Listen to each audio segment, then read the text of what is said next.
instead of standing up and saying that's enough, that you cannot sort of place Israeli or the occupation's greed and avarice over land above American national interests and so on, Netanyahu somehow managed to once again hijack the public agenda, so to speak, to dictate his own type of discourse, to draw the Americans into technical issues and side issues, and I will get into why that's absolutely the wrong approach to adopt, to start parsing words and definitions, and to get embroiled in Byzantine and even Talmudic interpretations of reality on the ground.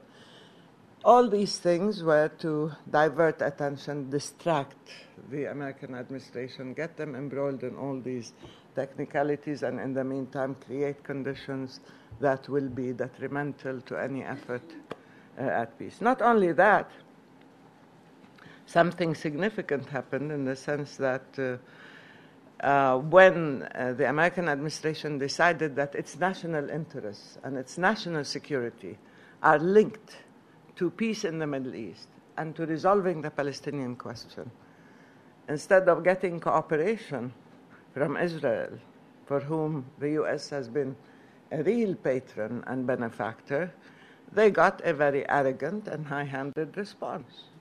When Joe Biden said we have our boys and girls in the area and the lives and safety of our boys and girls are at stake, whether in Iraq or in Afghanistan or even in Pakistan. But anyway, Netanyahu's response was, our avarice trumps your national interests and the lives of your boys and girls, in the sense that we will continue building settlements, particularly in and around Jerusalem. Now, the whole issue of the settlement freeze, as you know, which was called by the administration, this was part of the misleading sort of language, which was called unprecedented, and this is an Israeli language, unprecedented. It certainly is not unprecedented in the sense that a settlement freeze never took place anyway, and this is no settlement freeze, only in name, but in action on the ground. You have expansion of settlements, public buildings, infrastructure in Jerusalem and around Jerusalem, and of course contracts that were given out. All these things continued. So there was no settlement freeze. And if you want to call that unprecedented, I don't know what is. The fact that you call it a freeze and it's not, or the fact that it's the pace of building is unprecedented. Huh? Yeah, maybe. But anyway, here we are now.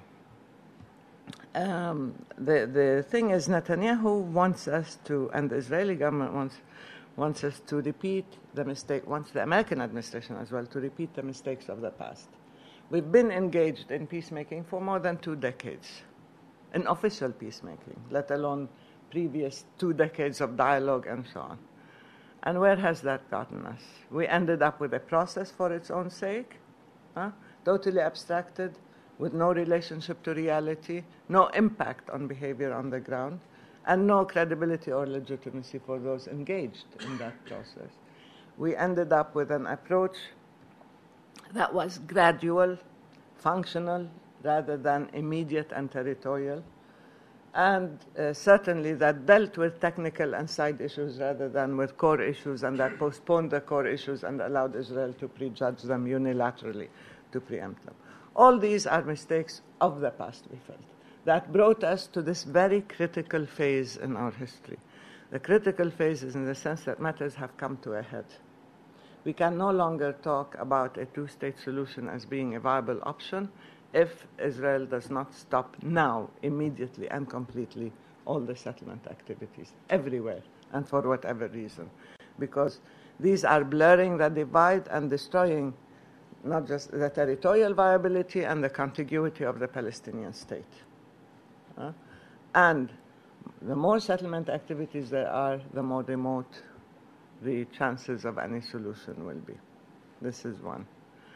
That's why we're saying we've learned from the mistakes of the past. We don't want any more transitional arrangements, whether in the form of what the so-called state with provisional borders, which is an optional thing in the roadmap, as you know, or whether in the form of let's deal with phases and then let's see, and confidence building measures and so on, and let's see where that takes us, because it's been tried before, and all these things brought us to the edge of the abyss, to almost total disaster. So now we say we need to approach this in a triple-tiered approach. We need to ensure that Israeli violations, including the settlements and the wall and the incursions and the siege and all these things, stop, cease and desist immediately as a sign of commitment and goodwill. We need to ensure that the nation-building process that Prime Minister Salam Fayyad, with the full support and assistance of President Abbas, are working on in order to embody statehood on the ground, to empower the Palestinians, to enable us to stay, the sumud that we talk about, and to prepare for the ending the occupation and the exercise of sovereignty. And three, we do need simultaneously a political process. The occupation isn't going to remove itself, but we don't need a process, so to speak. We need a political framework. We need a commitment to concrete actions with a clear timetable, time frame, in order to remove the occupation.